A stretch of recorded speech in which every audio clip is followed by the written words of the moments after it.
there's a lot of different ways that a guy's cards can really jump. And when they jump big. And so that's what's cool about soccer. Welcome to Breaker Culture Weekly.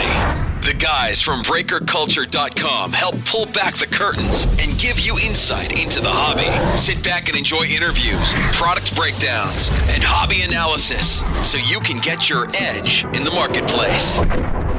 And now, to the show.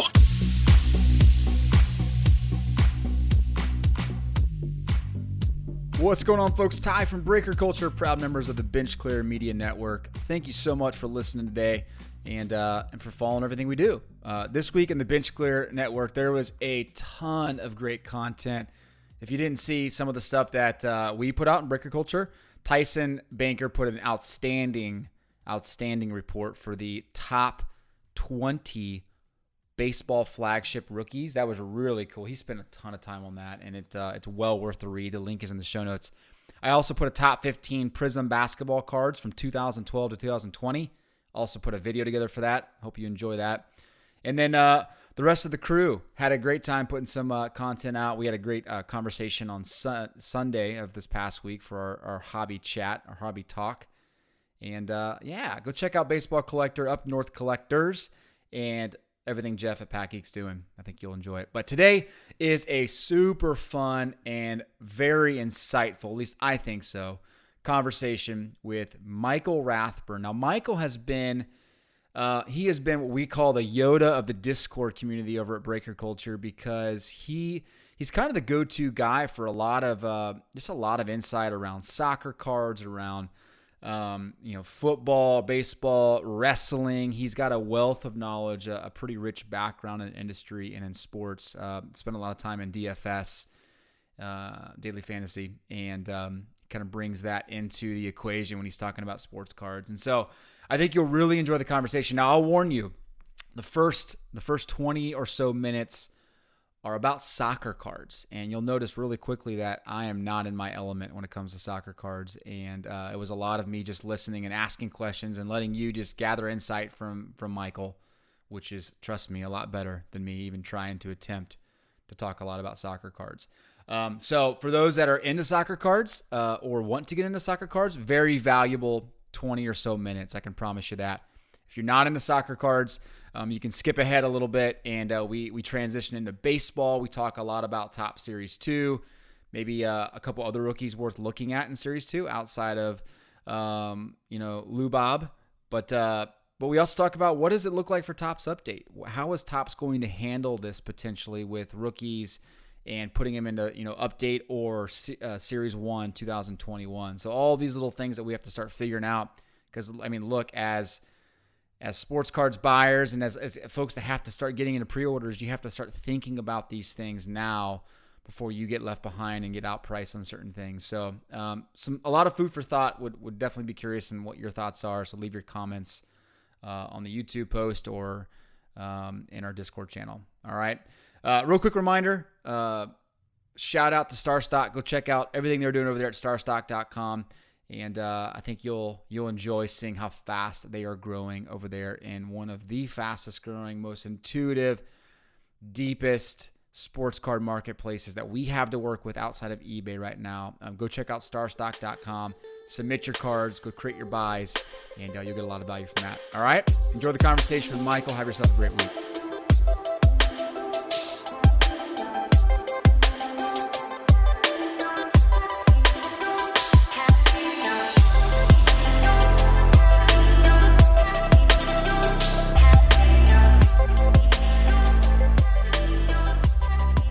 Michael, how you doing, man?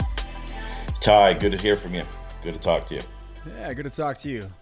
People don't know this, but you and I had a solid episode recorded back in December, and the audio was so bad I couldn't even publish it. So it's my apologies, man. You put a lot of effort in that. I feel bad about that. But we circled back here, and hopefully we can connect a little bit more and give some people some good info.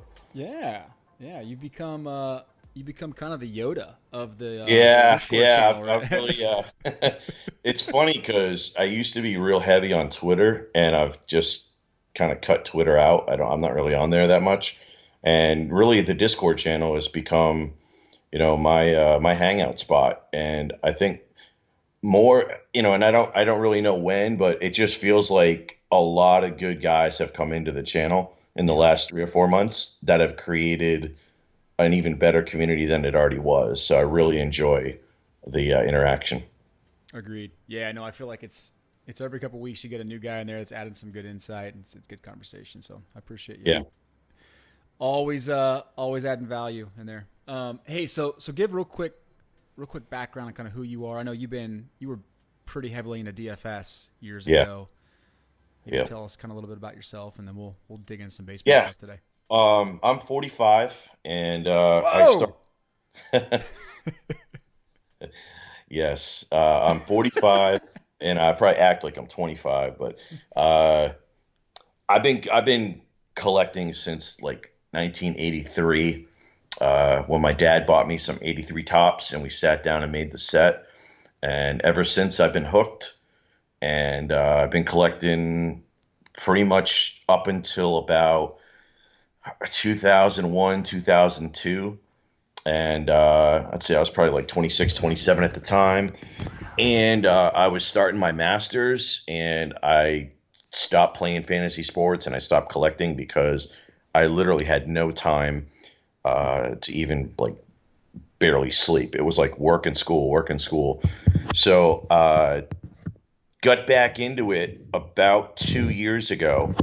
Um, I had actually gotten divorced and was in Target buying a bunch of clothes and stuff for my son, and walked down the trading card aisle. And other than buying some boxes of Bowman Draft over the years, was not collecting.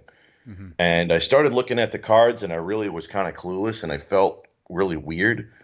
And I think I ended up buying like Contenders football, which we all know is junk, blasters, and got nothing. And then got some like score football, again, got nothing. And just started getting back into it like literally like a little over 2 years ago, and just got bit by the bug again and did everything I could to just learn what's gone on in the hobby. And it took me about a year. I'd say I felt comfortable after about a year being in it. I'm mostly buying on eBay, and then discovering like Beckett, ComC, Sport Lots, things like that, like where I can buy. And then I started selling again, maybe like 10, 11 months ago, a little bit more than a little less than a year ago, because I felt comfortable with where I was buying. I was seeing a lot of gains, and I knew I could start selling, and it's been going good ever since. And I'd say up until recently, with the issues that we're having with box prices being inflated, Yep. that's really been the only damper on me coming back into the hobby. But when stuff like that happens, you have to pivot. And so where I pivoted was I started buying soccer about a little over a year ago, and soccer's blown up now, and it's absolutely insane. And I'm really glad that I got in on it a little over a year ago, because it gave me a leg up on most of the people out there. For sure. Well, it's funny, right? I mean, on the Discord channel, back to that, it's like the soccer and the wrestling channels Yeah, are the two that probably are the most active, and people. I'm It I'm blows my leading mind the how. soccer, and Slabs is leading the wrestling. So It's true. yep. But yeah, I mean, it's funny because like when Amape Chrome popped, like, and I'll Yep. fully admit, I got on soccer because of Gary Vee. Hmm. And this was like May or June of last year, and he started talking about soccer. Yep. And I just went out and I bought a couple boxes of Chrome.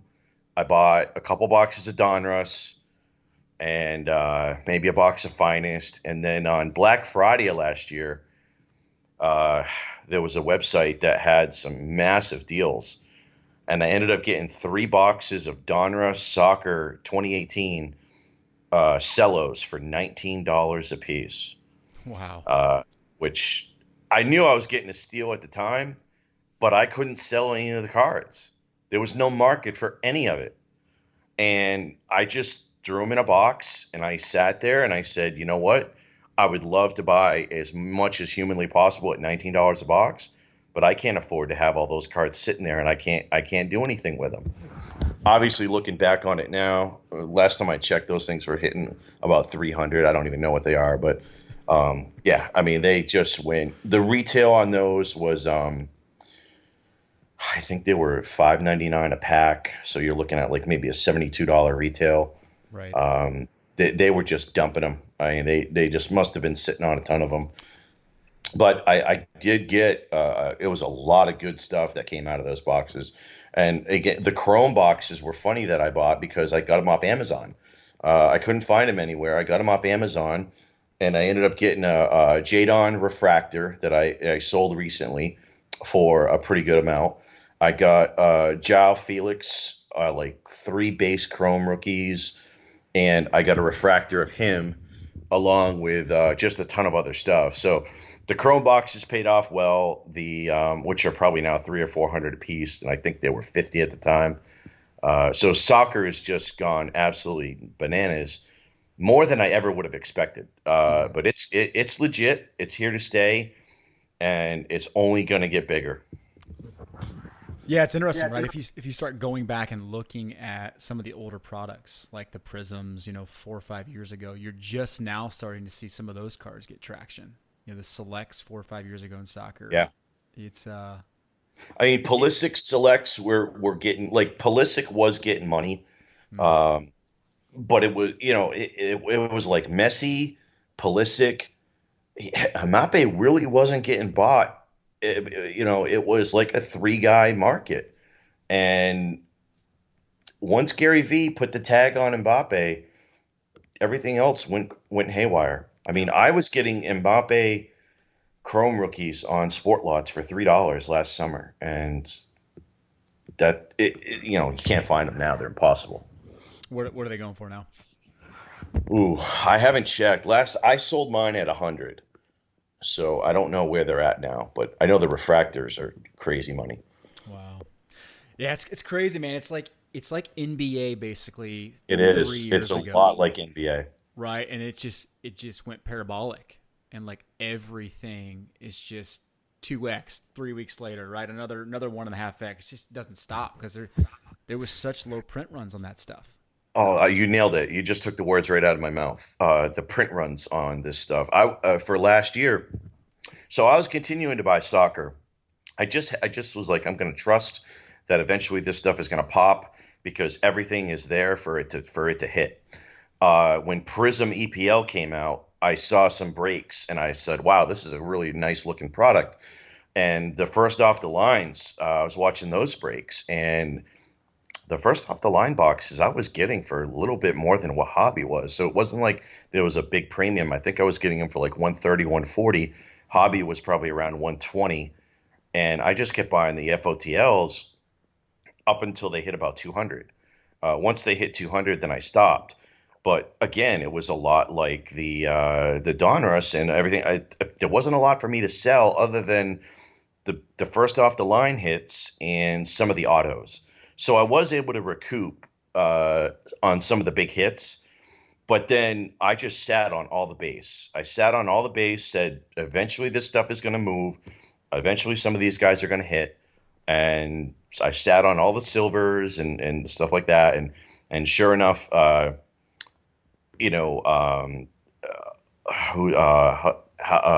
kid Hudson Obi started to go up. There's a bunch of no major. I don't even know one name. Adama Traore. I'm probably mispronouncing some of these names, but some of the rookies started to gain traction, and some of the silvers started to gain traction, and then it just kind of took over from there.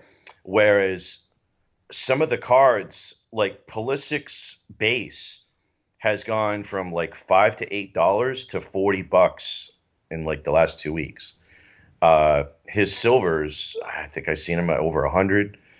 They were like 30, and then Phil Foden, his base was like a $3 card, and now they're going for 15 or 20.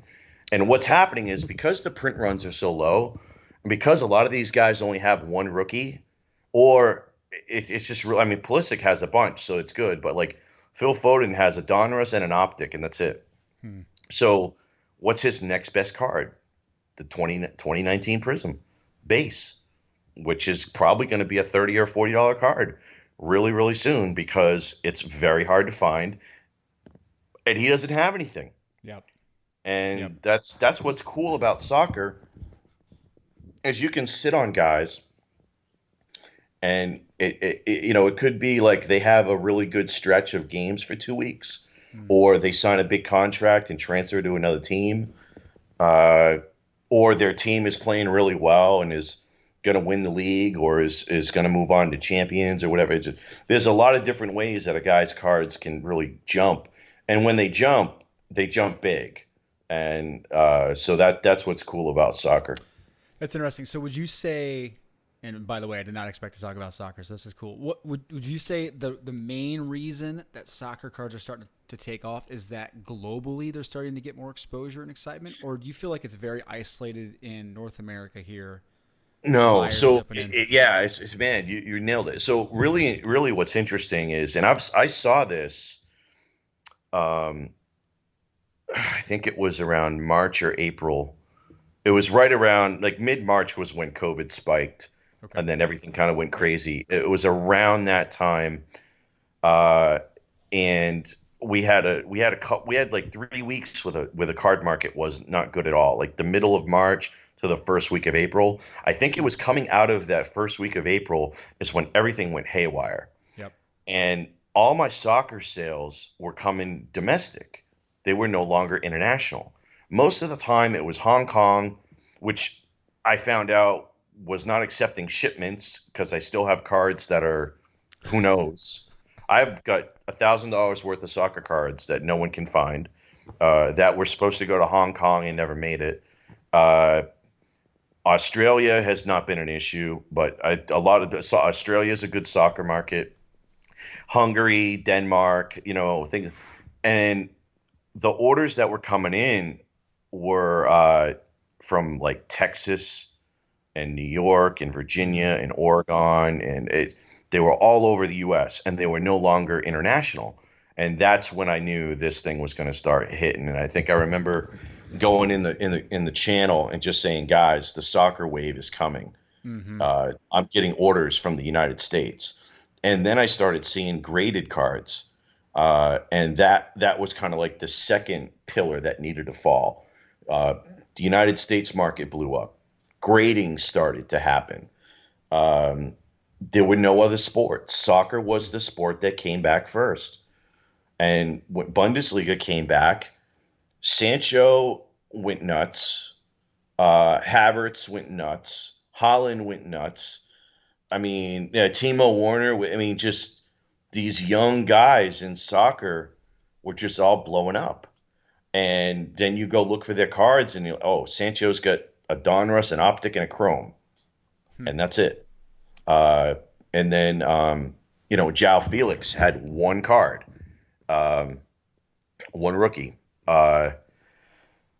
Holland didn't have a card, and that's kind of the tough thing about soccer is it's kind of good and it's kind of bad. Is that a guy like Holland had no cards, so there was no soccer products from February until July 1st. So the demand for Holland is like been bubbling for like 6 months, and it's exploded. Holland cards he's in finest. He's going to be in Chrome. His stuff went bonkers. We're seeing it now with Chronicles that came out this week. Mason Greenwood has had no cards. He's now got a Donruss, and it's going for crazy money. The Mason Greenwood cards are getting – I never in a million years would have guessed that his stuff would be selling for what it's selling. I mean, you've got Donruss numbered parallels going for $1,500 to $5,000. His base rookie is selling for $200 right now. It's insane. I think – right. Well, if you think about it, though, the hobby product is you only get about 8 base Donruss cards in a pack. I think was the number. I think it's 8. Well, it's a 200 card set. So now you're looking at what? One every 25 boxes is going to have a Yep. Greenwood. So getting a Greenwood out of hobby is very hard. But there are the numbered lasers and there is the pitch kings. Hmm. Uh, the issue is going to be when retail hits because retail is base heavy and Yep. there's no autographs and there's very few inserts. So that's when I think the Greenwood stuff is going to come down, but I don't think it's going to come down a lot.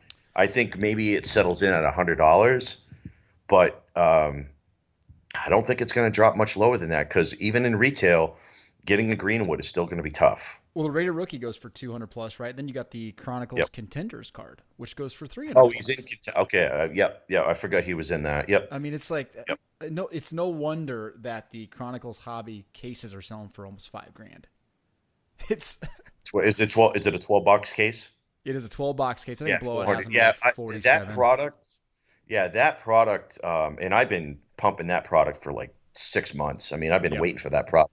It's even better than what I thought it was going to be because they put in a lot of retired players' Mm, autographs. And I popped a 9 out of 9. Uh, his nickname is Body, Gabriel Batista, mm-hmm. and I sold it for 1,000. Wow. I mean, that's I never. I mean, I knew when I saw 9 out of 9, I'm thinking 500, 600. Yep. Just based on what I was looking at, and I had posted it on a few breaker pages, Yep. and I got hit with about 8 offers, all from overseas, all from the Asian market, and I had offers anywhere from 500 to 1,000, and I took the best offer. But yeah, that's how crazy the Chronicles product is. Some of these veteran players have no autograph cards, so this is like the only Crazy. one. Yeah, or you can't find them. Yeah. You know, it's just gone. So Chronicles is maybe one of the best. I mean, 18 Donruss was probably the best soccer product ever produced, and I think Chronicles is taking the crown from 18 Donruss. Wow. Well, it'll be interesting because in the Midwest here, soccer's not super huge. I mean, especially to the point where people are buying soccer cards. Yeah, You might actually be able to find that stuff at Target and Walmart. buy it Which would be all. right. Yeah, Yeah. for all those listening, that'll be a fun product to go chase for It's sure. gonna be. It's gonna be a really cool product to break. I mean, I broke 3 boxes of hobby yesterday, and man, it was like you don't know what's coming. Like when you open a box of Top Series 2 baseball, you kind of know you know what you're gonna get. Yep. You open a box of Chronicles Soccer, you have no idea what you're gonna get. You That don't is know the beauty what's of sitting in that yep. pack, and you don't know if you're getting a 101, a 9 of 9, Mason Greenwood play. I mean, there could be $1,000 card sitting in there. You just don't know. No doubt. That is the beautiful thing about Chronicles, and then props to Panini. They make Chronicles just that, right? It is the most unpredictable product they have, and it makes it I think really the fun. Chronicles when I knew this stuff was going to hit when I saw. Well, I knew from the beginning, but when they released the pictures, finally they released some of the pictures, and they talked about the historic tickets with like Messi and Yep. Ronaldo. I just knew. I'm like, wow, those cards are beautiful cards, and the pitch kings and just the prisms are going for huge money.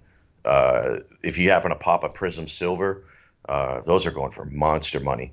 So yeah, they've it's for me, it's the product of the year. I'm very, very interested to see what's going to happen with Topps UEFA Chrome because that is a product based off of this year. So Mm-hmm. like some of the roster, like Finest was based off of the checklist for Finest was based off of last year. So Holland is really the only key rookie. They didn't put Reyna in there.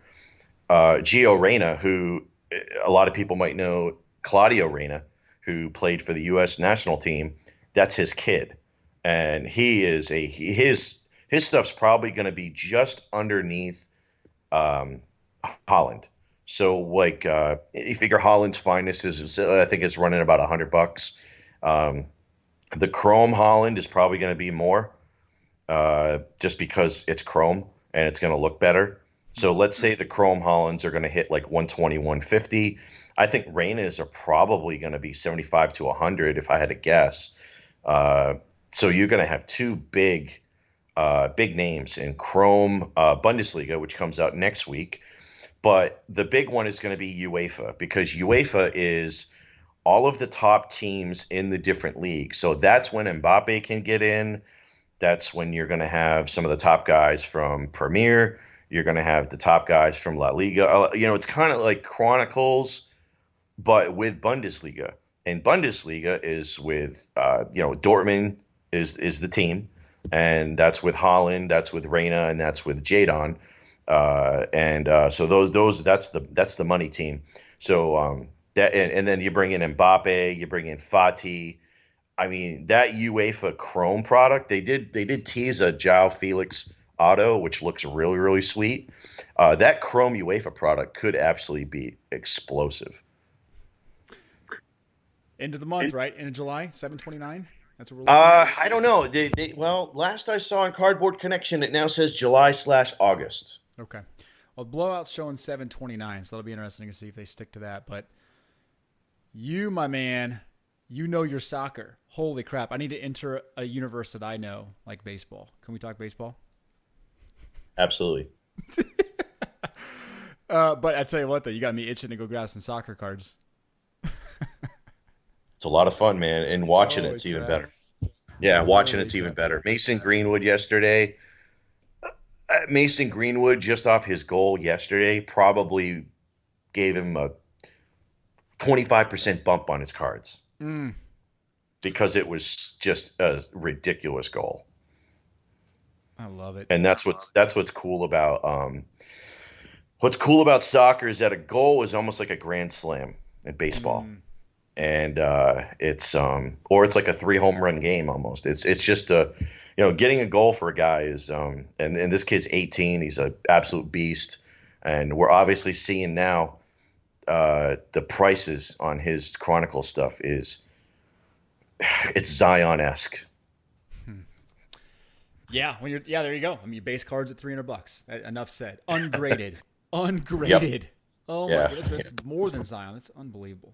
Absolutely. And it's deserved. It's not like this kid is being overhyped. This kid is for real. Wow. Exciting. All right, I'll do some more research. So next time we talk about soccer, I'll be more educated. But let's shift over a little bit to baseball, and let's start with everyone's favorite product, Top Series 2. You know what though? Crickets. I think here's the thing.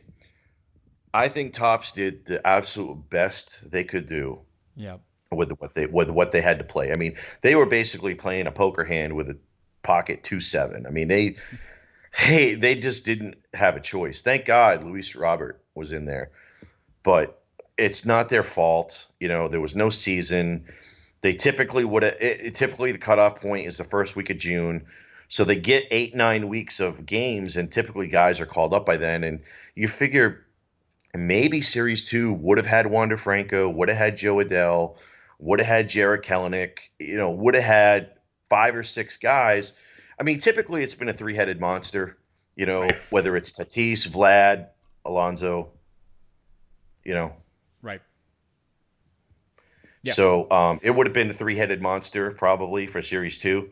And we didn't get that. But I think they did whatever they could. For sure. Yeah, I mean, it's interesting, right? Because you see all that chatter about, obviously Series 2 is selling out. I mean, you can't even find it on the shelves in a lot of places. And I think some of it's just uneducated buyers trying to flip it, whatever. Yeah. Right? And the McCutcheon buzz, the raw, I sure. think the triple SPs, I think have helped. Yeah. There's been a lot of buzz that came, and I commend Topps for that tri-card. I think that was awesome. really cool. I love that. The Mookie Hollywood is super cool. The McCutcheon card. I mean, look, back in the early 90s, Stadium Club had the guys with the tuxedos. Those cards were widely popular. The Nolan Ryan tux. the black and white Bo Jackson, Yep. the score dream team of Canseco with his shirt off. I mean, there's just some of these cards that, I mean, I really wish there's that Topps did a SP of Harper with the Phillies fanatic. I mean, gosh, I would love to see Topps. I wish they would take and do a set like that where it was all these unique photos and just make it like opening day. And Yep. no inserts, no autos. It does just make a 200 card base set of just awesome photography. And I would rather buy that than this they pumping out Stadium Club Chrome and Agreed. just rehash stuff. Yeah. So Topps does an awesome job with photography. They do. And to your They got point, some though, great- I mean, to your point, right? I think the great thing about what happened with McCutcheon is that, and it doesn't happen very often nowadays, is that the card, it saw that price rise because people were kind of drawn to the actual Yep. picture of the card and it's kind of its place and culture. Yes. And that is so The black- important. that It's almost black kind of and like white. Project 2020, right? Like the only reason Yeah. I think even had any relevance is because Yep. it blended the culture. It brought Yes. together different parts of the culture, and it's great to see cards sell and go parabolic, if you will, because you know what, it caught on and it struck a chord with a different group of people. Yeah. No, I remember when I saw that card, I was just like, wow, that is the super coolest thing. And would love to see them do more of that kind of stuff. For sure. Well, so the question always is, hey, outside of Luis Robert, do you say Robert or Robert? I've always said Robert, but I think some people say Robert, so that doesn't matter. What does he actually say? Is it Luis Robert? I haven't been able to find out. I mean, yeah, I've seen him play in person because the White Sox have 3 affiliates in the area. And so and it's always been Robert here. Okay. So We'll go with Robert for that. I don't know though. I'm not claiming to be the expert on it, but Okay. I mean, Luis Robert, right? I mean, he's tier 1. If you look at Vegas odds, he's the second highest or second lowest, I guess you could say. Second best chance of winning Rookie of the Year behind Gavin Lux. So, I mean, he's 5-tool player. well, Robert's the first in the American League. Yeah, he is first American League. Yep. Yeah. So, I mean, I wouldn't put money on Lux right now. I know we're going a little bit off. He hasn't reported yet. That to me is a little bit shaky. I don't know. To me, I'm fading him. I don't know if you can bet the field or. I mean, I'm not as big on Joe Adell as most people. But if Mike Trout decides to not play, Joe Adell to me becomes the favorite for the Rookie of the Year. behind Luis Robert or ahead of Luis Robert? No, I think for me personally, ahead. So Vegas odds, here's interesting, right? I like talking about this because I think it gives good perspective on what people think and what could happen with cards. So Luis Robert is plus 250 to win the Rookie of the Year. Joe Adell is plus 1,400, number 7. I'll in the take that American all day League. long. Yeah, I'll take that all day long. I mean, you got guys like Jesus Luzardo, Michael Kopech, you got Casey Mize, Brendan McKay. I'm not putting money on any pitcher. In this environment, 60 games, putting money on a pitcher you're burning your money. Yep. Wander Franco plus 2,200. Oh, I'm pulling up the odds now. Wander Franco at 2,200 might be. It all depends on playing time. It depends on playing time, and if if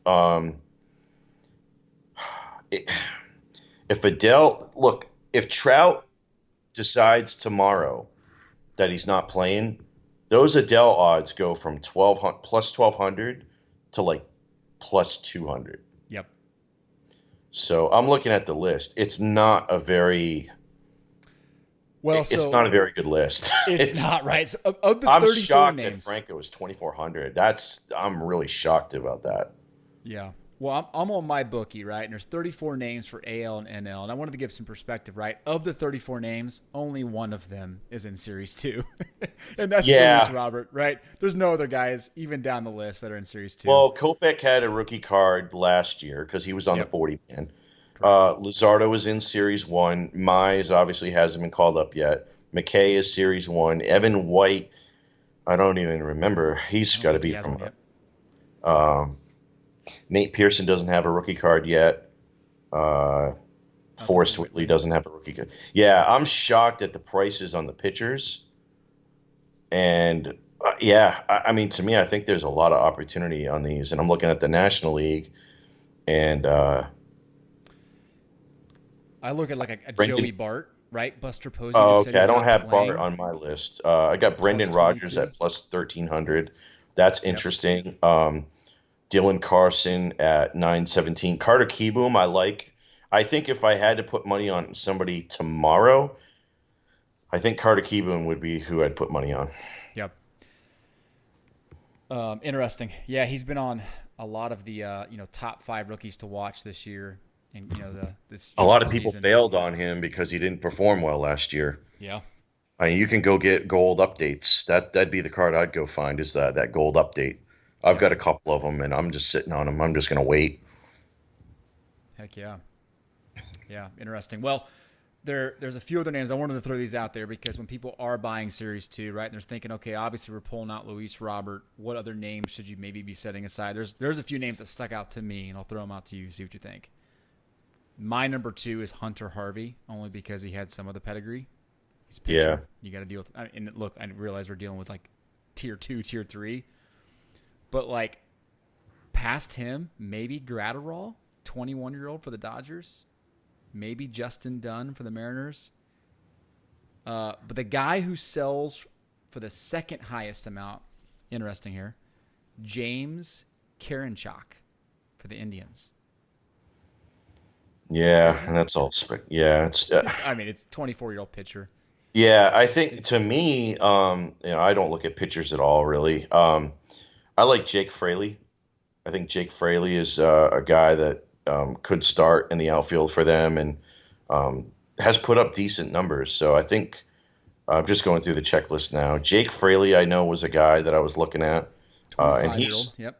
Yep. he's way down on the just more of a short term flip Sure. kind of guy, not anything long term. Um, and then You got Shogo Akiyama, right? Edwin. Yeah, I was gonna say Edwin. Yeah, Rios. Edwin Rios is interesting, like especially with the DH being added. Uh, and Muncie, I was listening to RotoWire podcast, and they were talking about those guys are from California, so they're really tapped into the Dodgers and the A's, and they were talking how Muncie hasn't reported yet, and Lux hasn't reported yet, and the name Edwin Rios was being tossed around as somebody who could get some playing time. So Edwin Rios has a card. There's another guy from the Rockies. Is it pronounced Yaza? Oh, you're talking Jonathan Daza, right? Yeah, Yeah, yeah. yeah. Yep. It comes down to playing time for me, and if Yep. he's gonna start, yeah, Jonathan Daza. If somehow he gets playing time and is going to start, that just becomes, obviously anybody that's a hitter for Colorado. But so yeah, it's going to, I mean, I think, Yu Chang is interesting. Yep. Uh, but yeah, it's slim pickings. It is. It is really slim pickings. It's interesting. I do pull up, sites like maybe it is RotoWire, Fantasy Pros, those sites that kind of show where they've been ranked in their system, but also their average draft position, which Yeah. again, another metric to kind of weigh when you're looking Yeah, at I these use guys. ADP. I use ADP a lot. I use Yep. it, especially football, football, baseball for sure. ADP is huge. That's kind of who I predict who I'm going to buy in the NFL. Nice. Well, guess who? So obviously Luis Robert is number one. Yeah. His average draft position is 91. Who do you Yep. think the second highest drafted rookie in Series 2 is? Oh, jeez. Um, your guy, probably your guy that you mentioned first, Harvey. He's the fourth. So Okay. it goes John Birdie for the Marlins. Oh 30-year-old. yeah, because he's going to play all over. Yeah, Yep. yeah. I was going to talk about him, but I mean, because he's like a super utility guy, and he's going to play Yep. all over the place, and he's going to get stolen bases, so he's getting pushed up. Yep. Right behind him, Yep. one spot is Shogo Akiyama, Yep. 32-year-old for the Yep. Reds, right? And Yep. then you got Hunter Harvey, who could potentially be the closer for the Orioles, right? So I mean that, who knows? He's got triple-digit stuff. He'll be fun to watch, but outside of that, man, you drop like all the way down into the 400, 500 range. Basically, Yeah, it's unfortunate. irrelevant. It's unfortunate that and Topps just like look at 2019 Series 1. I mean, that's a dog. Yeah, That's a dog with fleas. So, there's nothing in that. I mean, not just I a can't dog. It's a dog that won't stop itching. Yeah, I mean, outside, I know Ramon Lariano's in there, but I don't even know who else is. Uh, it's Yeah, just, no thanks. it's tough. It's tough. It usually 2018 is a little bit, 2018 is loaded in Series 1, and then Series 2 has the Acuna special and things like that. But, it's rare when both Series 1 and Series 2 are going to be good. Yeah, you got Kyle Tucker in Series 1. You got Jeff Yep, McNeil, Kyle Tucker. Yep. right? I mean, that's really it. McNeil Yeah. had his cup of coffee and that little 2-week run. He had a great batting average for the year, but Yeah.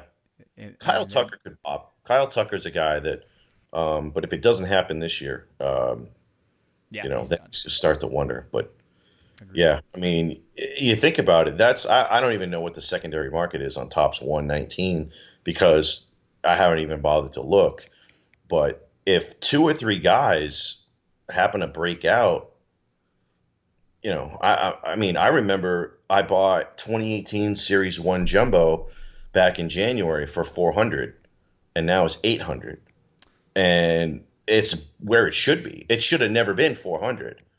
I mean, it's like with all the guys, rookie cards that are in there, it's You just have that Devers and Albies and I guess Devers, Albies, Flaherty, Bueller, Robles. Hoskins. Yeah, man, you had some Yeah, good ones, no, man. it's loaded with young kids that are all in the majors that all are ready to pop. And all it takes is one guy, and I think that one guy is probably Devers, to really pop and become like a $30 rookie card. Yep. Yeah, exactly. That's what makes Series 2 probably the most interesting to me is that of all these guys I look at outside of maybe Ronald Acuna, right? Robert to me is the guy that could be that MVP type player. So I get somewhat excited. It's probably why the value is not going to drop too much more than it is right now for sealed wax, unfortunately. Yeah, it can carry. It can carry. That's for sure. Yeah. So talk a little bit about update then. So what's your gut telling you happens with kind of players being thrown into update? I mean, this Top's going to be smart and maybe carry over some guys into Series 1 next year because there's going to be a lot of names that get their first game. Yeah. Right. What do you think I think what they're going to do, and it's just speculation, but if you look at what they did, Luis Roberts signed his contract on January 2nd to be and then he was automatically placed on the 40-man roster.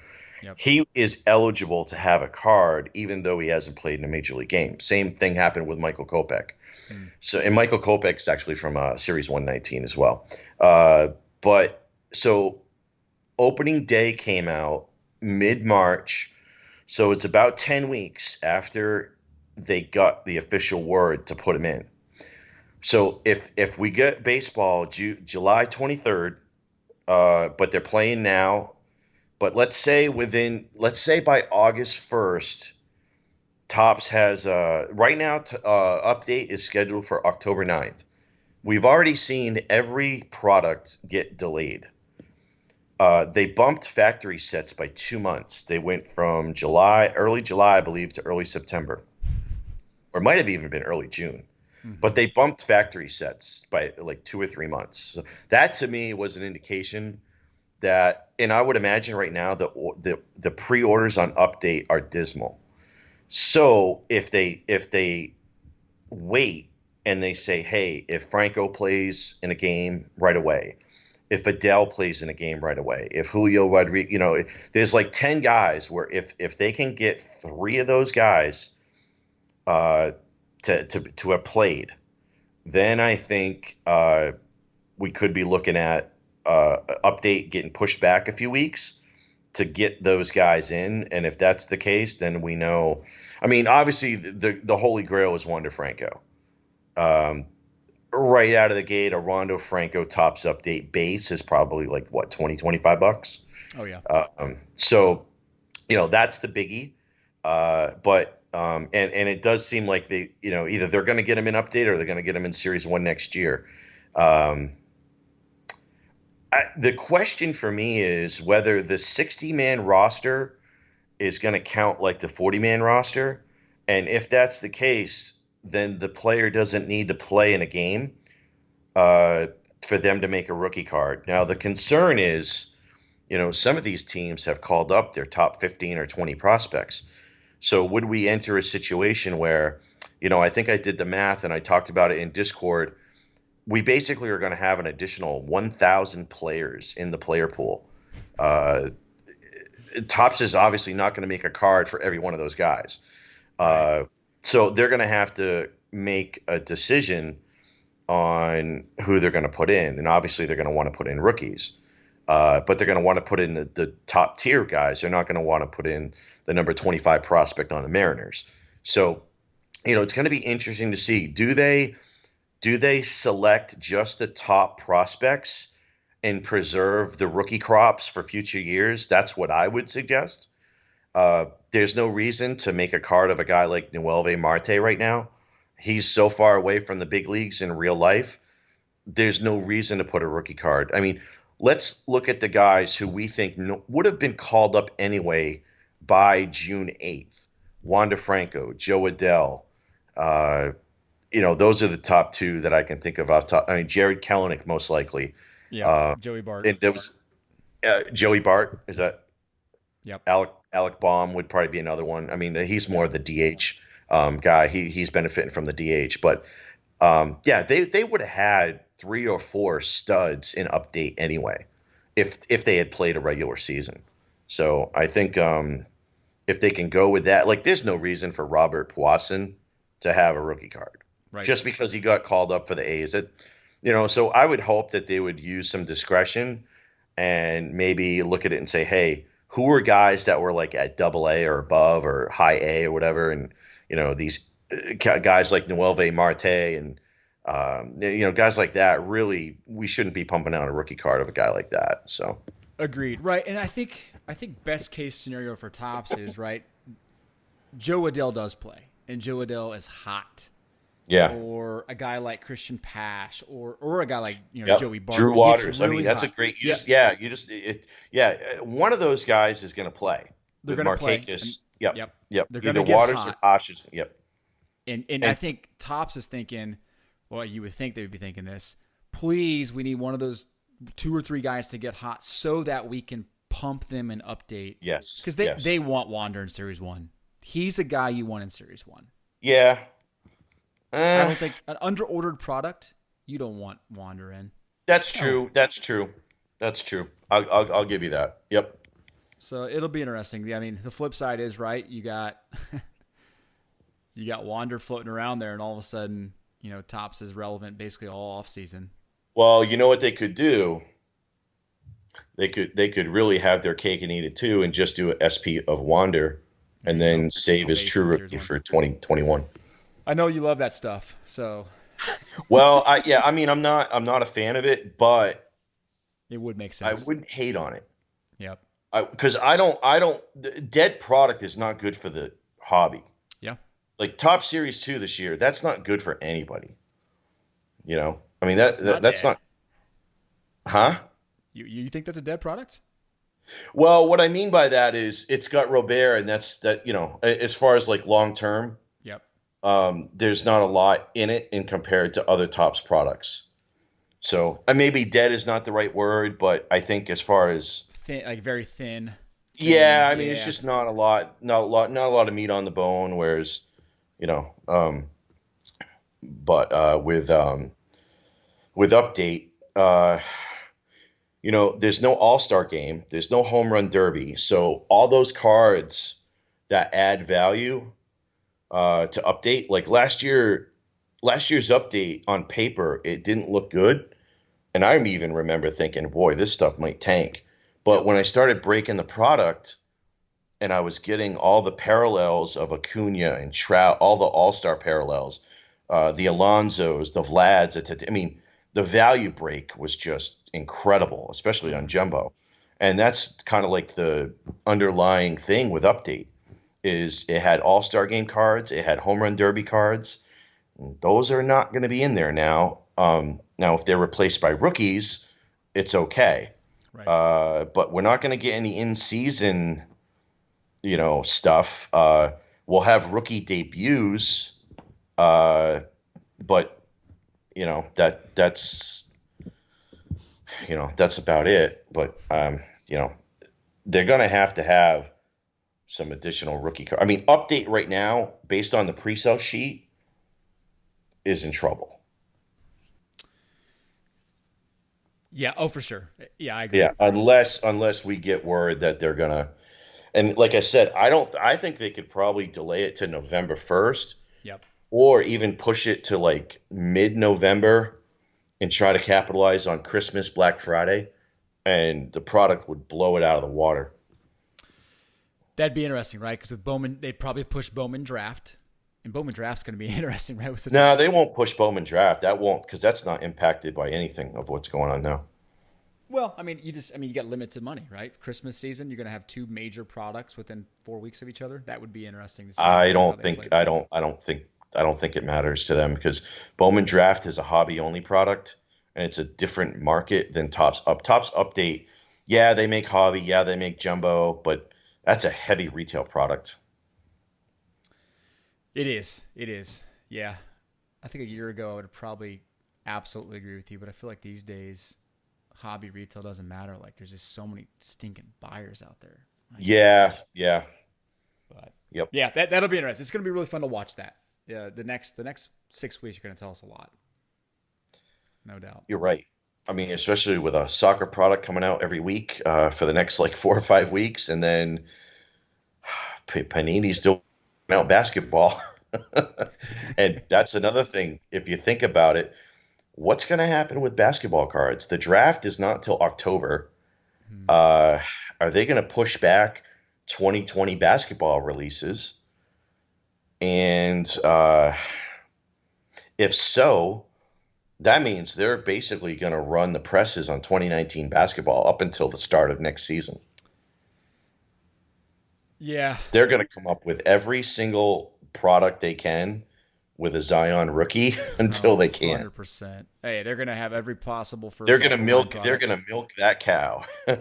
Well, and they already are, right? They're back channeling it, yeah. like pulling everything back, right? It's a distributor issue. They can't get the product. There was printer issues. Yeah. Well, all of a sudden it's leaking out through Panini's site, right? Panini realizes you're exactly right.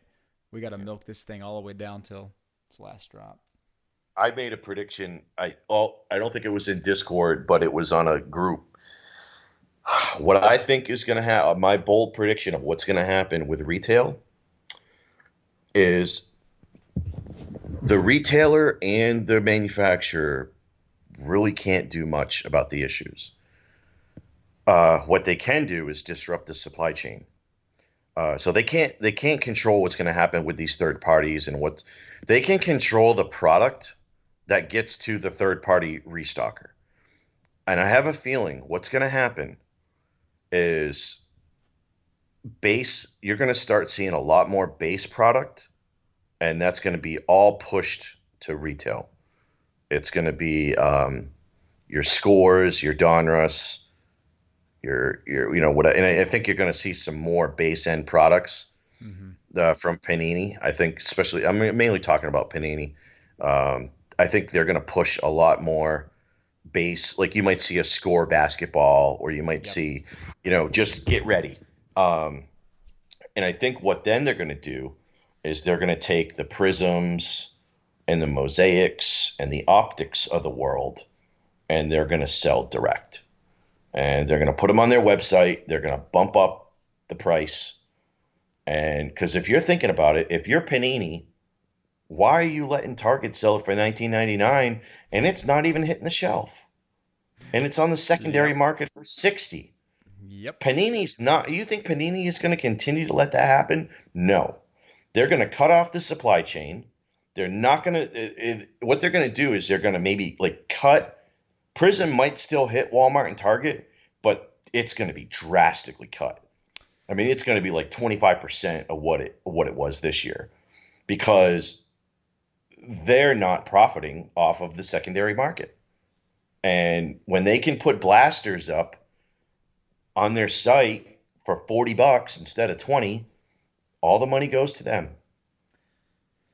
Yeah. Well, I think you could be right. You could be right. I think they have to be really careful about biting the hand that feeds you, right? You don't want to cut a Walmart and Target when they've been there through the thick and thin. I think it's probably more. But it might not matter if you replace. All you got to do is replace the product. So if you replace your Prism with a, who knows, with a Score basketball, I mean, yeah, it's not the same, but it's still a product that they're pushing out on the original intent for blasters is not there anymore. Like, I mean, the original intent for blasters was kind of like it was a point of entry. Right.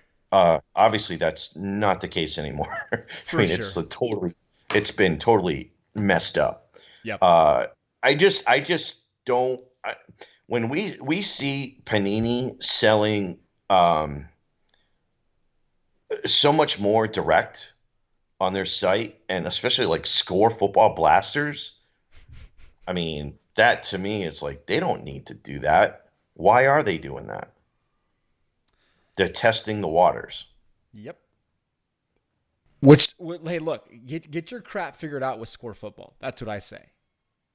Get it all figured out, so when you put product up there and you want to like actually support the collector base, we can actually buy product.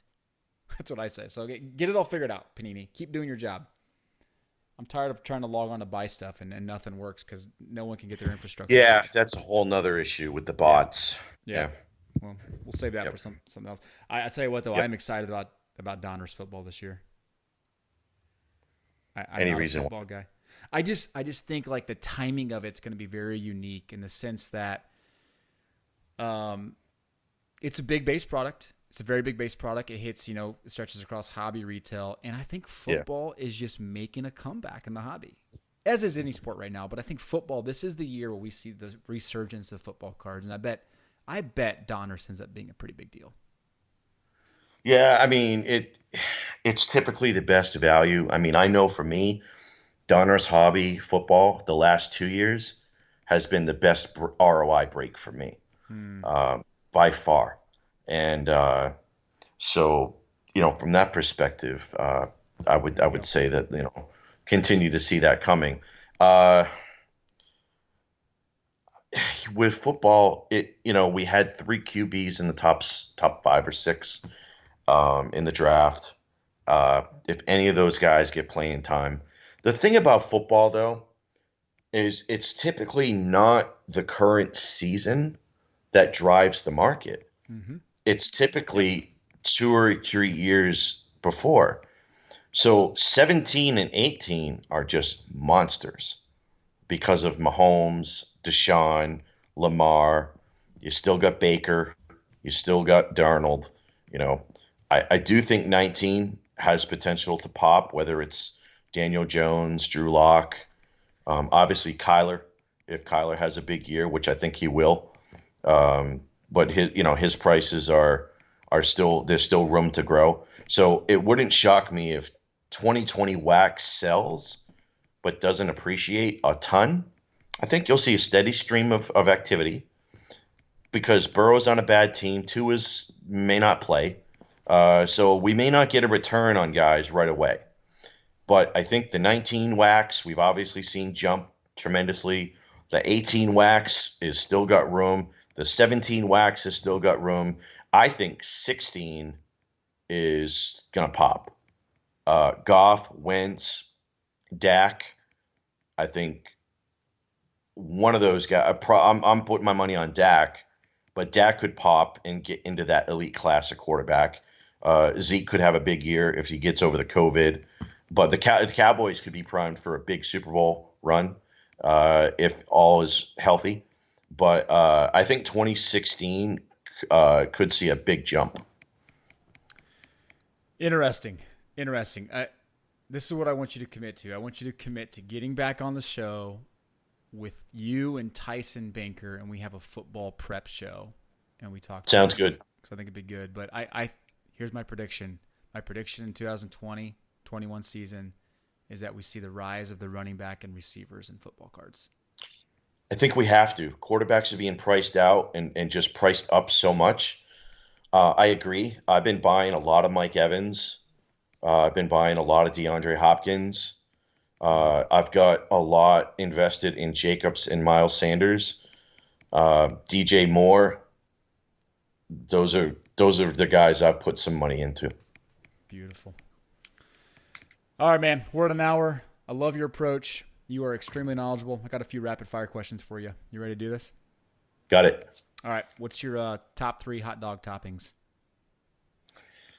Oh, people are going to kill me. Dijon mustard. Okay. Grated cheese. And coleslaw. Ooh, okay. Coleslaw. Nice. Is that a thing in the Carolinas? Is that like Carolina slaw? Yeah. Well, the Carolina dog is chili and coleslaw, and I don't do chili. Yeah, I don't do chili, so. Okay. But. What's your favorite non-sports media personality? Oh, wow.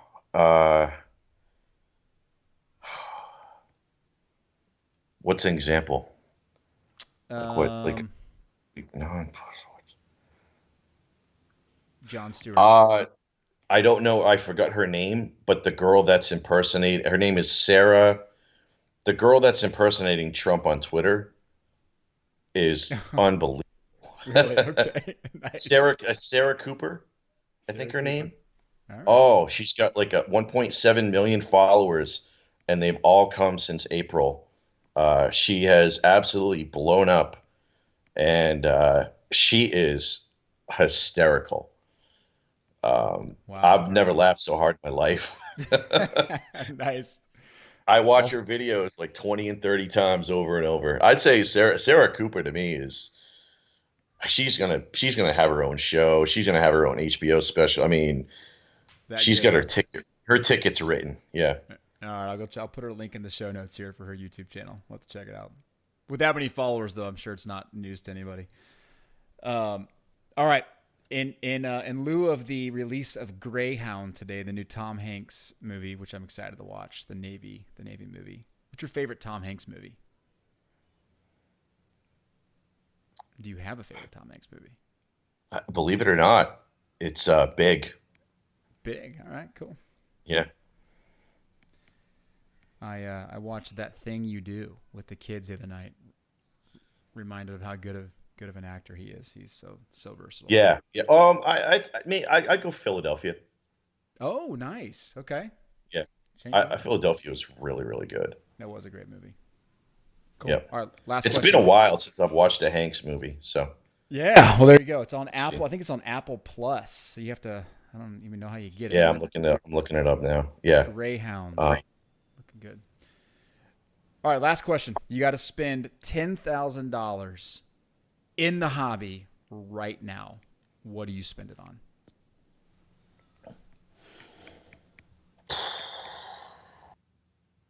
Mike Trout, Giannis, and Pat Mahomes. Whoa. Didn't even go soccer. I'm proud of you. Well, if I were to throw soccer in there, it's a little tough because some of the guys don't have cards yet. Got it.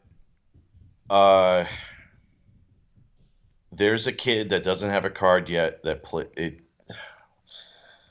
Camavinga. Camavinga, to me, based on what I've seen, has the potential of being massive. And there's another kid in soccer, Xavier Simons. He plays on PSG. That's Mbappe's squad. He's 17. It says he's listed at 5'5", but I saw pictures of him. The kid looks like he's grown a ton. And he's not like this little kid anymore. He looks like a really tall kid, and he just looks like a rock star. So I think that, and he plays center midfield. So if and when he has a card, I'm telling you right now, it's going to be higher than Mason Greenwood. And he's got great hair. That helps. He has a look of an athlete that could be a huge mega crossover pop figure. That's going to be fun. All right. Love it. Good stuff, Okay. Michael. Thanks so much for being available. Got it. It's great talking to you. You're welcome. Thank you.